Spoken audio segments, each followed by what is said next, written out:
Yamakadai kuterera panguva dzino ndiyo channel yenyu inonzi Kulian TV apo patinokupai ma updates now nezvinhu zvakasiyana siyana zvinenge zvichiitika nekutora nzvimbo munyika yekwedu. Ndadzoka zvekare muri yeZimbabwe. I'm back kunge musana ndanga ndakusuwaye. But inzwaika zvinhu zviri kuitika. Kune zvinhu zvekuti tinomboita nga takakula tichimbotarisawo tichimboona kuri kuenda mhepo kuti zvinhu zvinenge zvakamira sei. Nezuro kune nyaya yanga iripo, nyaya yanga iri kunetsa, nyaya iyo yaitungamirirwa na Opa Muchinguri yekusanganisa senior civil servants, ma generals, ma retired nevamwe vachirimo macho munigirikini muchiuto kuti vasangane navamunangagwa ku pick up farm ende chinova icho chiitiko chakaitika 5 days ago. Inyaya yekuti ndakatamboitaura zvedu panapa tamboonesana kuti ndo zvinhu zviri kurongwa kuti ndo zvichada kuitika. Saka urongwa ihwohwo hwakabudirira, vakaita zvakaita vakasangana. Chinova chinhu chiripo futi at the end of the day, because ukaona zvinhu zvichinge zvakamira mamirira zvakaita unofanira kuti uchiconsultawo vamwe uchitaura navo uchinzwa kuti zvakamira sei, especially kune nyaya dziri kutenderera nyaya dzekuti panogona kungoitika zvakaitika muna 2017. Saka nyaya idzodzo inyaya dzekuti dzinenge dzichida kuita sei, kuita dzichionerwa kuti zvinenge zvichiteze zvichifamba sei.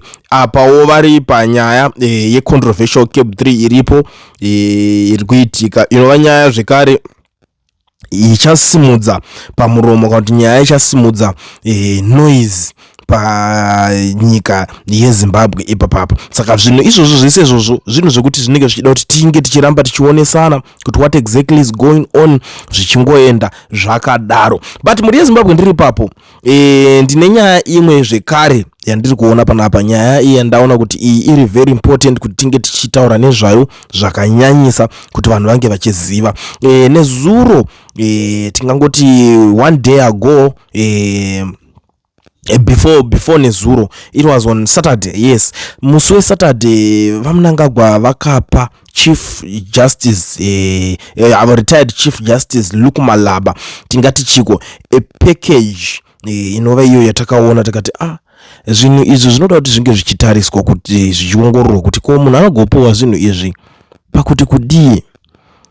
Because takazongonzwa munangagwa achiti it was my pleasure to welcome the recent retired Chief Justice Luke Malaba to State House today in recognition of his outstanding service spanning decades, unwavering commitment and exemplary legal leadership within the Zimbabwean judiciary. I presented him with an agricultural mechanization package to facilitate his transition into post-retirement life.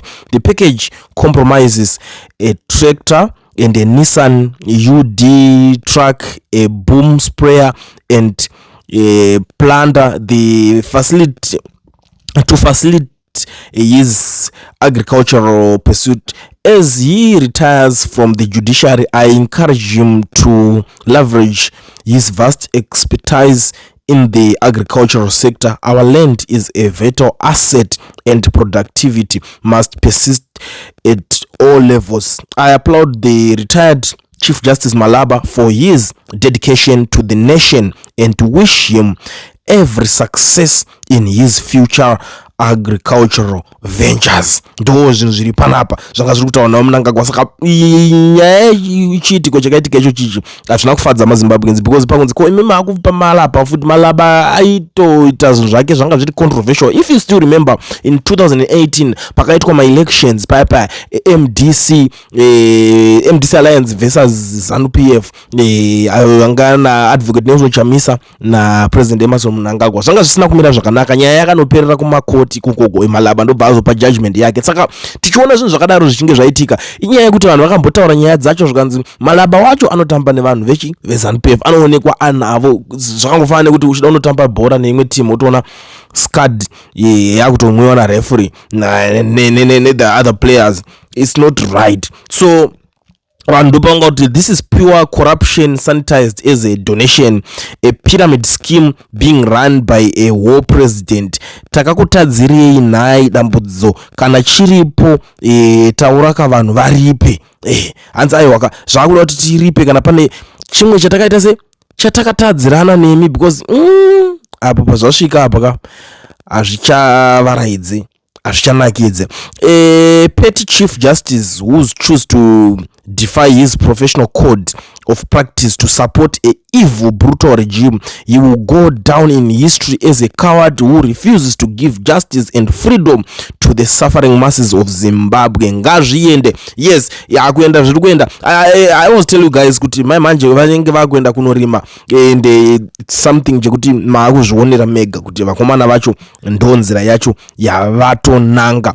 The guy who saw nothing wrong with 16 identical polling results during the electoral court challenge unonzi umbwende promax. During history classes is not so long. This generation ichave chiseko chenyika, just how we say Lobengula. So the zvimwe zvacho zvavangoringirwa vanhu vangobatanidzirawo zvavo, but it's not about the issue of Lobengula panapa inyaya kuti vanhu vanenge vanengone hasha, but unaika this guy zvinhu zvakaita izvi tingati legacy yake. Even nhasi ndikakubvunza iwe kuti what do you know about Malaba, kana kuti ukaona face ya Malaba unofunga chi? Zvinhu zvikuti zvichatese zvine zvazvichangokudza in history, kana kuti ndikakuti ukaona face ya Ziyambi unofunga chi? Handiti zvinhu zvazvichakuudza futi mu history kuti iwewe ukaona maface evanhu vakaita sana iva vana Malaba vacho, ukaona face yechimudhara chimudenda chiya uti nai mudenda wangotarasa face yake chete uchafunga chi? Zvinhu zvese izvozvo ukaona face ya Tagwirei ipapo unofungei? Handiti zvinhu zvokuti uchazvifunga mu history ukuti wakuzviverenga muzibhuku kana vana vako vachiona mubhuku, so unenge une mashoko ekutaura pamusoro pevanhu vese ivavo. Saka pana pamuri yeZimbabwe regedzai timbodai so ndozviziva kuti nyaya idzi dzinenge dziripo dzinotapira, tinongorangoswera tichitapirirana panapa the whole day, but handisi doramba ndichingoswera tiri pakutapira tiri patapitapi. ndinobva ndangoshandisa mukana wekuzivisa maZimbabweans ese zvawo vari munyika yeSouth Africa ine vari kudawo kuregisterwa macompanies nekuvhurirwa maFNB business accounts vasina mawork permits kana mastudy permits. ndiri kuti mukana ndiwoyu. Pane company inonzi Education Research ndo vanokwanisa kuitira chinhu ichi. Handiti hauna permit but uri kuda kuregister company manje, ndo pazoita nyaya. Handiti but uri kuda FNB business account but passport unayo. Handiti passport yako iyo inoita kuti uone kuti zvinoita. Gara wabata mukoma owen Education Research vanokuitira vari kwavari ikoko, iwoyo uri kwauri ikoko. Saka hapana chekuita se chekuzombodhoba kana kuti chekuzombovhunduka but kune futi mukana wakavhurika through Education Research because vave in partnership with Kia Pretoria, and I want to congratulate them because my doors are kuvhurika, especially zvinhu zvakadai so kwamuri imimi mafellow Zimbos. Aiwa kana uchida kutenga mota iwewe kutangira ungada luxury car, uda mota kana ye business, uda mota yekuti uda kuita Bolt, uda kuita Uber, uda kuita what transport, uda kuita in-driver, uda kuita whatever choda kuita here in SA, tiri kuti bata Education Research vanokuassista kuti ukwanise kunge uchitenga mota yakarongeka yakanaka. Handiti and futi tiri kuti kune vainge vachida kuita vari kuda construction vehicles vaya uri kuda kutenga mota yekuti uite zveconstruction.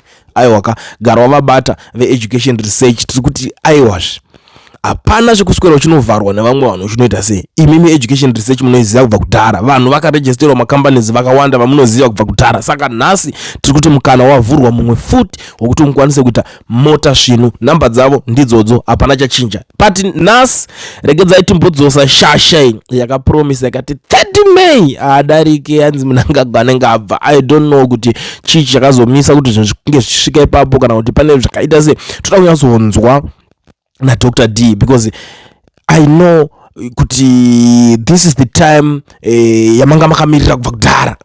Ngatimbonzwa kuti vari kuti kudii vakuru ava muzuva ranhasi. Vana Zimbabwe ni Dr. D. Ni Dr. D.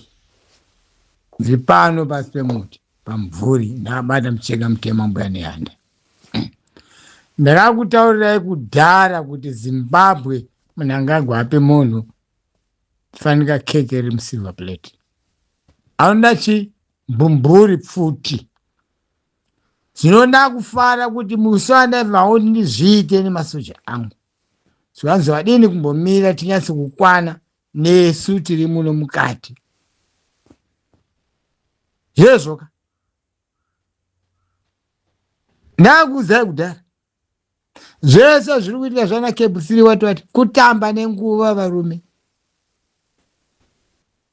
Imi wazukuru vambuya nehanda imi musaswere kunetsana izvi munangagwa ndapfuti but asi uda kuti apfurwe ndakanichata kudini wokubata. Yes, ndakaretreat kubva kuna komanda mukuru wangu. Ndinomuziva komanda wangu ni mukuru ndikateerera. Asika amaruva akubhuruma dzapfumbudza. Musaneseka zvenyaya neZimbabwe. Ndakati mucharidza mhururu vanobika madoro muchabika asi musaisirana mapoison sezvinoita Garwe zvinoita Mnangagwa. Pururudzai murufaro rwokuti masununguka. Iri kusununguka ndini Dr. D ndakutaurirai zvino. Ndakataura kuti simabhande takatokwana isu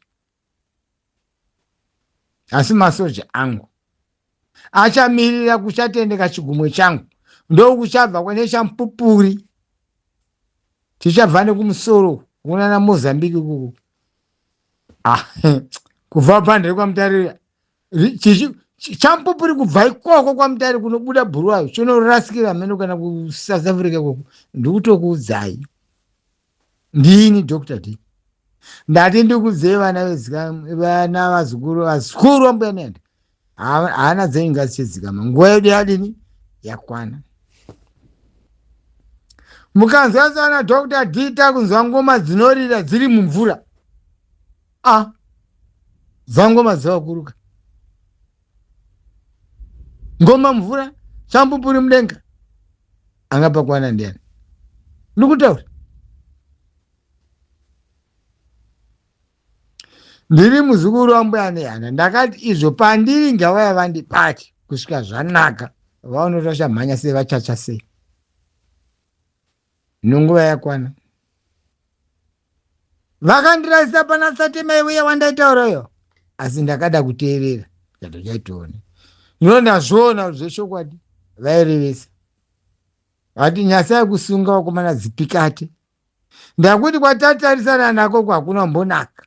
Ndakuudzai Mnangagwa hamutorere nyika nesilver plate never. Asi nguva yakwana pane zvino iye apererwa manje. Vamwe nanhasi vari majero. Remember ndakati handidi ndakati pfuti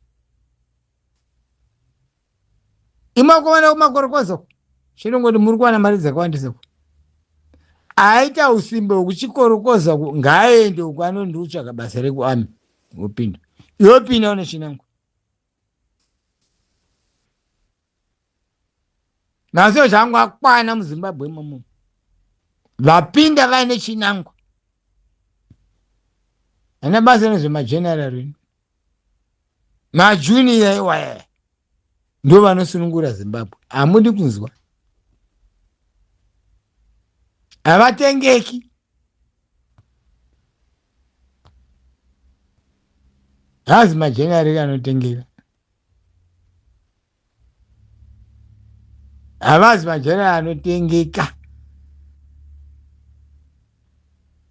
Unovari kuita zvimapato zvavo zvimakwembe zvavo zvekutora majenerali kuPricket Farm. Jenerali wearmy akakwana anobvuma kuenda kuPricket Farm ndevake avo. Wai vana Chiwenga vasiku zvibvunzei mega. Bonzanzi asheza majenerali nemaretired general vapi? Timu dzake dzana yese dziri Cable wati vakapuwa mari vakadla kudhara. Endambo apa wone kuti mari dzenyu dzamodla idla makanyarara. Ibva madzi public manje ndio tisingadi. Hatina kupuza. Ndini Dr. D komanda wemweya, komanda webako. Shanduda ngokuzisei vana veZimbabwe nguva yedu yadini yakwana. Yes, makambotsutsumwa asika ndinomirira ndina komanda wangu kumberika. Changu chasara kutendeka chigumwe, asi champupuri ngoma kana dzorera mvura champupuri chofuridza chibva uku nekumozambique chichikuroza amerika chinodonhera, asi zimbabwe chete chaparadza. Remember ndakati hakuna povho inofa. Ndini ndiri kutaura komanda D, Dr. D, komanda womweya webako. Ndani chingokuzivisai kweve mashoko zvese zvobuda indi kutaura zviripo paground today. Chibatai hana imi chasarai mhururu, mhandara nechemberi, miridzo, majaha nechi neharahwa, ngoma dzoridzwa zvatopera. Ndini ndiri kutaura, hana mashoko akawanda vazukuru amboyanenda, asi ndi Dr. D vanotambira mashoko aya muchabatisisa manje. Ndakuti pandiri izvezvika hapaiti. Masoja angu pfungwa dzaanadzo hadzichaita. Sekupisa kuri kuita brain dzenyu vazukuru amboyanenda, ndokupisa kuri kuita chi masoja angu. Asi please ndakakutadzirai nedheti ramusafeti pakaita zvimhinga mupini, asi takadini takazvigadzirisa, asi nguva yadini manje yakwana. Mundiregerere vazukuru amboyanenda, ndokutendai kana muchinzwisisa mashoko ari kubva kuneni Dr. D, komanda wemweya, komanda webako. Ndakavaudza kudhara kuti pandiri huyai, isai manevhigeti, muchaona kuti vachamhanya sei. Zvino nguva yakwana manje, hakusina basa kuti vandivinga kana kuti pavari ipapo ndo patakusvika manje. Handa kuti takwana mahotera ese ari muZimbabwe tisu, iami yega yega, masoja amboyanenda. Vamuna vachidzadzari vachidonha vaya kukuvharai maziso ikoko. Vanonzi ani mapurisa akati kukuvharai maziso. Vanotambira mashoko andataura mutambire. Ndini komanda wemweya, komanda webako, asi ndo mashoko mashomanene andati ndikusirei ai vazukuru amboyanenda kuti nguva yedu yadini yakwata. Manizisa yatondengedeka Zimbabwe iye pachake munanga izvo zvaasi kuziva zvekuita izvozvo. Ndini achampupuri chiri kudini chiri kuuya, izvo hachisi kumboregedza chiri kuuya, ngoma dzicharira. Yeni komanda wemweya Dr. D, ndakusiyirai shoko, asi muchibata hana dzenyu. Ndakati mukanzwa kuti tsuri yorira, garai mudzimba dzenyu. Madhiraivha maturaki ndakati mukaona zvadai pakai.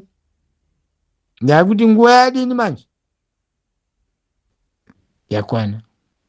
Ndosiya zvese kuna iye tenzi naiye mbuyananda nasekuru Kaguri. Ndaenda. Amen.